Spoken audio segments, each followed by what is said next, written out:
یو پنځه قسمه حیوانات او ځناور داسې دي چې هغې وجل لازمي دي او په حدیث کې راځي رسول الله صلی الله علیه وسلم فرمایي یقتلن فی الحل والحرم. دا پنځه قسمه ځناور دا به په حل او حرم دواړو کې وجلی شي. اگر که یو سړی په حرم کې ولی نه دی خو بیا هم که دا ځناور له مخې لورلی دا به وجني. یو په هغه ځناورو کې الغراب کارغه دی کوه، دویم کربوړی ګرګټ کوم چې په دې ګټانو مټانو باندې ګرځي چې کوم ته موږ کربوړی وو، او دریم والکلب العقور هغه سپی چې هغه چیچل کوي باولا کته، او دریم څلورم نمبر والعقرب لړم، او پنځم نمبر والحیه مار دیم چې په کوم ځای کې لاندې کو بس وژنې وي.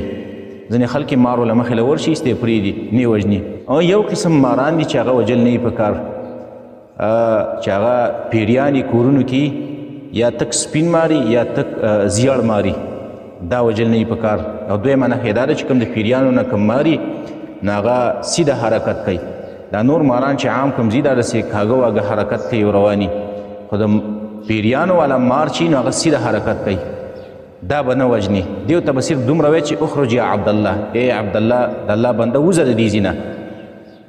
او حدیث کې راځي رسول الله صلی الله علیه وسلم فرمایي الجن ثلاثة اصناف. دا پیریان چې دي دا درې قسمه دي.